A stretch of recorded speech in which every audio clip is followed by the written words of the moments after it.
Muri yeZimbabwe tinokuchingamidzai zvekare kune chimwe chirongwa pano Zim Facebook Secrets and Confessions. Tadzoka zvekare nemamwe messages. Regedzai tibva tapinda messages edu atadzoka takakubatirai.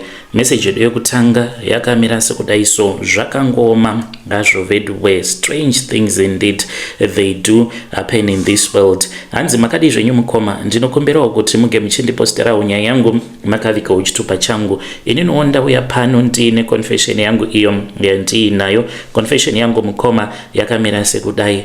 Ndakanzwa confession yeumwe musikana uyo ainge achiti iye akaitwa operation, saka ari kubvunza kuti oita sei.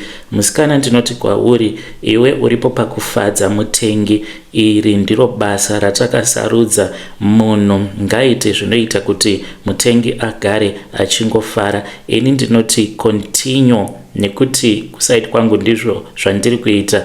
Isu hatina hedu mbinga dzekuti dzinokwanisa kuzotiendesa kunana teki, tinongodungirawo mazipiritsi iwawa. Saka ndinoti kwauri, iwe mwanasikana, ramba uchienderera kumberi kuti baba vange vachinakidzwa kana vakakutarisa.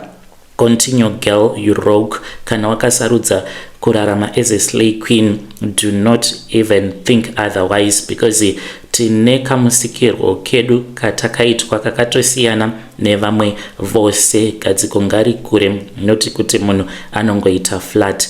Go on girl, you rock. Dai ukatombo nditumidzira mapictures ako kana kuti phone numbers ako, iwewe neni I think tinokwanisa kuwirirana. Tine pfungwa dzakafanana, even though I am slightly older than you are. Vedare ndo message iyo yandakatumidzirwa ichibva kuna vahanzvadzi vedu. It was a response iyo from a message yavari kuti vakateerera yavahanzvadzi vedu avo vari kuti vakaenda kuTurkey, if you still remember that message. Saka vari kuti vari kurarama nema pain killers because vanonzwa kurwadziwa, because vakanoitwa surgery yekukudza magadziko avo. Strange things indeed they do happen in this world. Hanzi you go girl. Regedzai tibva taenda panyedu inotevera. Nyedu inotevera yakamira sekudai so. Hanzi mukomanashi makadii zvenyu?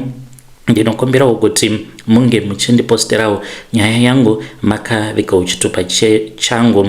Pamba pari kuonekwa pakayanikwa hembe dzechidzimai dzemukati, asi munhu wacho anenge ayanika mapenti ake haasi kuonekwa.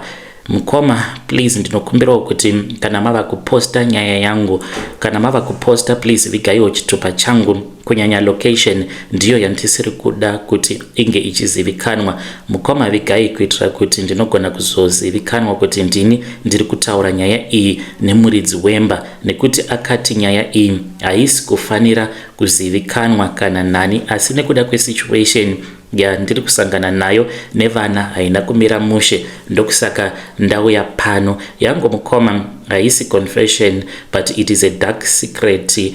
Masecret awo ari kuitika pamba patiri kuchengeta.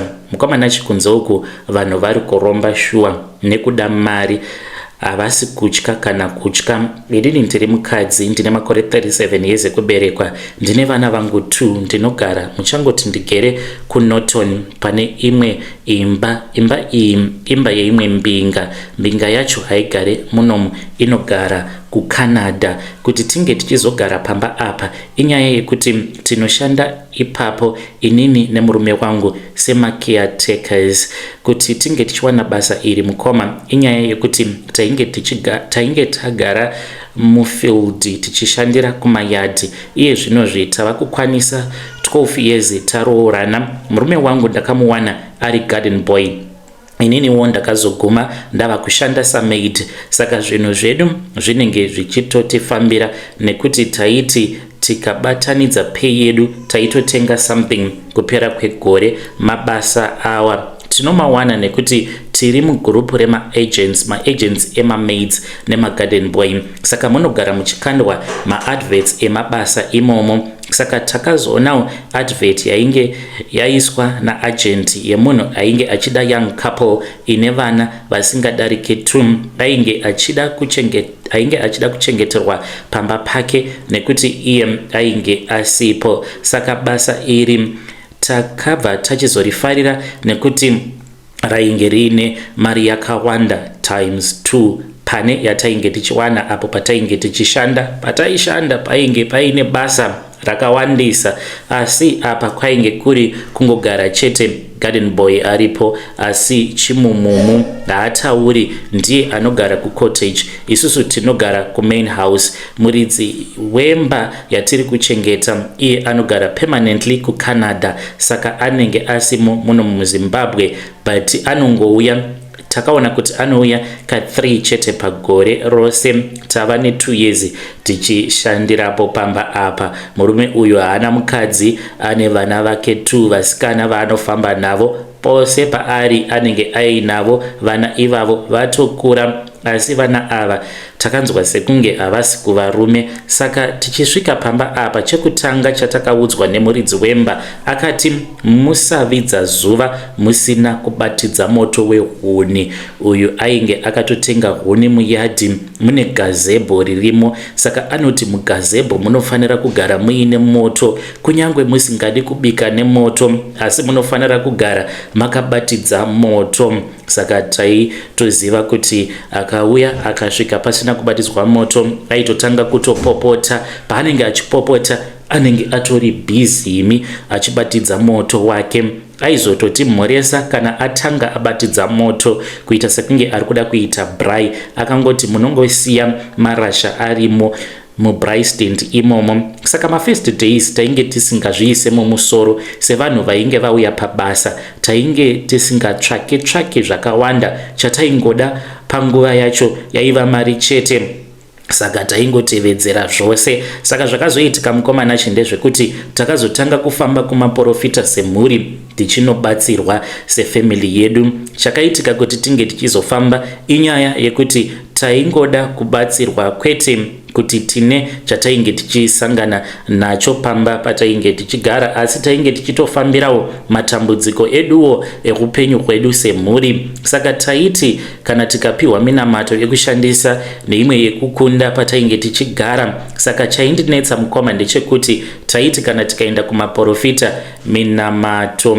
yatinenge tapiwa kuti tinoshandisa yainge isingazoperi minamato yacho, nekuti tinenge tava kurwa pamba pedu taigona kunetsana nyaya isina kana basa. Taibva tachizototanga kutorovana too bad, kutokinditsana. Saka takazoguma tazviudza kuti hatichaendi kumaprofita nekuti zvainge zvava kuitika. Murume wangu aigona kundirova sekunge ndichafa, akatombondibata pahuro zvekutoda kutondiuraya. Ainge ava kuita semunhu ainge agarwa nemhepo. I think minamato yatainge tichiuya nayo yainge yoenda kunodena zvinhu zvakawanda, nekuti tainge tava kuona panze pachibvira kamoto, kana kuona nguo dzemukati dzemunhukadzi asi dzinenge dzichitodonha mvura kunge dziri kubva kunowachwa, asi munhu anenge asiya nguo idzi anenge asingatooneki zvachose kuti ndiani.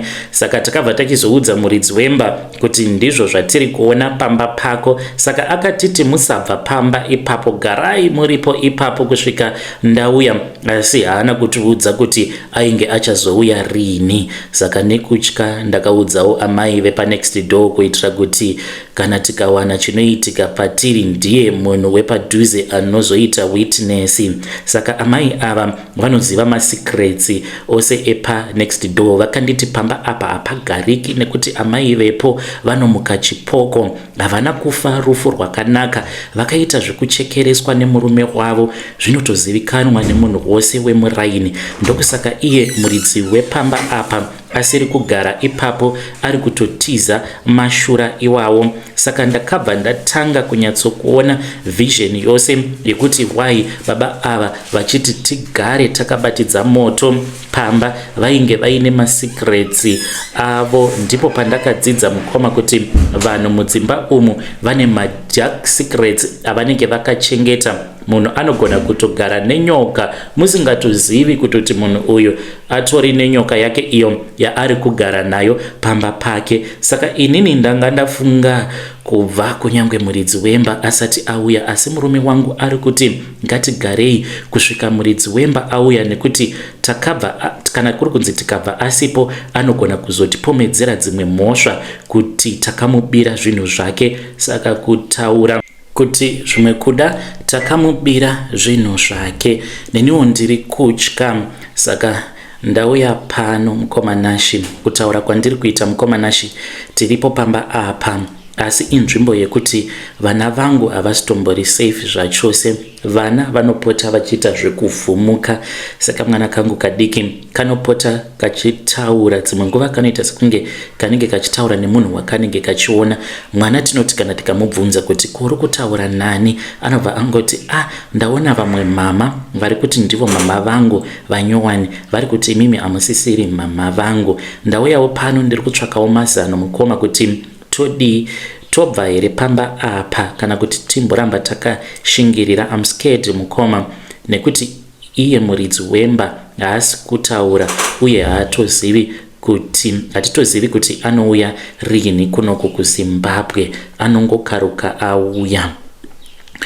Vedare ndo message iyo yandakatumidzirwa ichibva kuna vanzvadzi vedu. Ngatizamei kuti tinge tichitaura navo vanzvadzi vedu ava mucomment section. Zvakangooma azvo vedu, where strange things they do happen in this world. Hanzi pamba patiri kugara tinoona zvipoko. Regedzai tibva taenda panyedu inotevera. Nyedu inotevera yakamira sekudai. Hanzi mukomanashi makadii zvenyu? Iniwo ndinoda kureurura kuti ndakatemererwa nyora nambuya vangu. Nyora idzi dzava kunditadzisa kugara mumba nemurume. Mukomanashi, please post my story. Ndiri mukadzi ane makore 28 years, ndinogara muno muSouth Africa kunonzi kuCockfontein. Ndinoita basa rechifambi kuno kwandiri zvekutopinda mumabhawa chaimo kunotsvaka varume, nekuti imba yakaramba kumira. Ndakapinda mumarried ndichibuda ka2 pa3 years nezera rangu randiri rino, asi ndatova nedzimba 2 dzandapinda. Ndinenge ndichingobuda chete nekuti zviri pandiri hazvitodi kuti ndinge ndichigara pamurume. I hope kuti nyaya yangu ichabatsira vamwe varume kunzo uko, kuti unenge wakagara nemukadzi wako waunenge wakagara naye, but mungori vanhu vekuti munenge muchingonetsana chete. Wakambogara pasi ukazvibvunza here kuti zvimwe kuda mukadzi waugere naye, maybe iye anenge atori nemhiko dzakaiswa paari dzekuti haafanire kuti ange achigara pamurume. Vamwe munofanira kungoti munge muchingosiyana navo. Kana uri muchero wemusango ndewemusango. Seni zvangu varume vanondida nekuti ndakanaka, but ndiri muchero wemusango. Handifi ndakadyarwa pamba ndikamera ndikaita zvibereko zvinokura zvikadyiwa. Mukomanashi, nyaya yangu zvizere yakatangira apa. Inini ndakakurira kumusha kwaMutoko ndichigara naambuya amai vakabereka baba vangu. Chakaitika kuti ndinge ndichizogara naambuya inyaya yekuti amai vangu nababa vangu vainge varambana. Saka pavakangorambana, mumwe nemumwe akabva aita move on neupenyu hwake. Mai vangu vainge varoorwa nemumwe murume, baba vangu vainge varoorawo mumwe mukadzi ainge asingadi kana kundiona ndaitoita kunge ndiri pachipare naye. Taigara tichitoita makwikwi, ainge asingachandidi pamba pake. Akazotaura mashoko akandirwadza ekuti uyu anenge anorarana nababa vake. Saka pauviri hwavo hapana ainge achada kugara neni. Saka kwainge kwakasununguka kuti ndinge ndichigara kwainge kuri kumusha kwedu, kwainge kuina amai vababa vangu vainge vakura havo mbuya, but kwete zvekunyanya zviya. Saka vakandichengeta kubva ndiine makore 10 years kusvika ndakura. Saka mbuya vangu vainge vari munhu uya ainge achiziva mishonga yakasiyana siyana. Tingatongoti vainge vari n'anga zvavo, asi vainge vasiri n'anga inosvikirwa. vaingoziva maherbs, vaiziva mishonga yechivanhu yakasiyana siyana kusanganisira nemishonga yechivanhu yemupfuwira chaiyo ndiyo yavainyanya kuziva. Iyoyo ndiyo yainge iri speciality yavo, nekuti vaiwanzokupa vakadzi vevanhu vemumaraini nevamwe vandinotoziva kuti uyu akatopfuwira murume wake. Saka inini nekuda kwekuti ndaigara nambuya nguva zhinji, saka mishonga mizhinji ndakasangana nayo. Mbuya vangu vaigara vachindipa mishonga imwe yekudya, mimwe vakatonditemerera munyama, mimwe yacho ndiyo yavakatondiisa munzvimbo dzakavanzika. Saka since ndainge ndiri mwana mudiki, zvizhinji zvakaitika ndainge ndisingazivi kuti zvainge zvakaipa. Saka ndakazoti ndakura ndichiri musikana, vakomana ndainge ndotoita vekutoramba, nekuti vainge vachiita sekunge vanhu vaidaidzana kuzondipfimba. Ambuya vangu vakazofa apo pandainge ndava ne22 years, ndainge ndatokura, ndainge ndava kutoshanda basa rechihouse girl, asi handina kuziva kuti mbuya vangu vainge vakandiitira utsinye panyama yangu. Dambudziko iri ndakazotanga kuriona mushure mekunge ndaroorwa nemurume wangu, ndipo pandakatanga kuona machanges mulife mangu, nekuti ndakatoroorwa zvakanaka, kubvisirwa mari nemurume wangu, ndikatanga kugara zvakanaka. Asi chaindinetsa musha wose waindida, kusanganisira navatezvara vangu nabamunini vaindida, inini ndainge ndakatoroorwa kuchiredzi kutriangle uko. Hakuna ainge asingandidi, kusanganisira nasabhuku. Vaiti kana vakanditarisa vaita kurwera rute vachida kurara neni. Saka pandakaona kuti pamba apa hapachagariki, nekuda kwekuti vatezvara vainge vava kupota vachindizvomorera chombo chavo, vachindiratidza apa vainge vava kundipfimba, ndakazotiza murume tikabva tachizotanga kugara parutenga. Ndainge ndava kuita basa rekutengesa mumabha zvese nekuita zvechipfambi, ndipo pandakatangira kuita chipfambi ndainge ndava kuhura nemabusinessmen eparutenga nemamwe matruck driver aipfuurawo nenzira. Saka zvinoitika pandiri mukoma zvinoita sekunge zvine shavi, ndinoita sekunge ndine shavi mukoma nashi. Ndinoti paya kana kuri kunzi ndikatanga kudanana nemunhu, murume iyeye wandinenge ndava kudanana naye, all of a sudden anotondiudza kuti anenge ava kuda kundiroora. Ndobva ndamubvunza kuti nhaiwe ko unoti uri kuda kundiroora sei, nekuti inini ndiri pfambi. Murume iyeye anotoita addicted kwandiri zvekuti anenge ava kutondiudza kuti kunyange ndiri pfambi, he is going to change my life. Varume vakawanda vandakabrokesa mukoma mushure mekunge ndatanga kudanana navo ngotondiudza kutoti vanenge vachitondida. Handichazivi kuti ndoita sei. Inini mukoma of course handina kunaka, but handina runako rwuya rwembiri, asi varume vanotoita zvekutondirwira. Saka zvinogara zvichingondinetsa mumwoyo mangu kuti ndodii. Pandakazofambawo mumaprofita umu, mukufamba kwose kwandainge ndichiita, ndipo pandakazobata nhau yekuti ambuya vangu vakanditemerera nyora idzo dzavaigara vachinditemerera inyora dzekuti dzinodaidza varume. Saka nyora dziri pandiri dzinoda kuzoparwa. Shure uko ndakatomboda kuparwa nyora nevamwe madzimai. Saka madzimai ava murume wavo akazotopotsa andibata chibharo. Apo pandainge ndaenda kumba kwavo ndikasvika vasipo, vakati chimera ndige ndichikupara inini. Asi mukoma nashi akati atanga kundibata-bata, ndikaona kuti kwaava kuda kuenda sandiko, ndikabuda mumba make ndichitiza. Akazotondikecha nerimwe zuva akabva ati ainge aine shungu neni. Ndikarara naye ndikati kana zviri zvekubasa kwangu hazvina hazvo basa, as long as wandipa mari, chisingaiti ndechekuti unge uchindiudza kuti unondida ende unoda kundiroora. Saka ndiyo nyaya yangu iyo yandiunza pano mukoma nashi. Ndinoda kuti munge muchindibatsira. Ndauyawo pano ndinoziva kuti pano ndinokwanisa kuwana munhu anokwanisawo kundibatsira. Handizivi kuti ndoita sei. Shavi iri rechihure randitambudza. Ndiri kukura ndine shunguwo dzekuti dai ndakwanisa kupindawo mumarriage. Shungu dzekuvaka musha ndinadzo, but ndaneta nekutambisira vana vevanhu nguva nekungodya vana vevanhu ndichiziva kuti kwatiri kuenda hakuna. When you post my story, please tell me. I'll be following through in the comment section. Vedare ndo message iyo yandakatumidzirwa ichibva kuna vahanzvadzi vedu. Ngatizamei kuti tinge tichitaura navo vahanzvadzi vedu ava mucomment section. Zvakangooma hazvo vedu we. Hanzi ndakapotsa ndabatwa chibharo nevamwe madzibaba panenge chida kukweshwa nyora nemudzimai wavo. Let us try to assist him in the comment section. Ngatisangane zvekare mune zvimwe zvirongwa zvinotevera.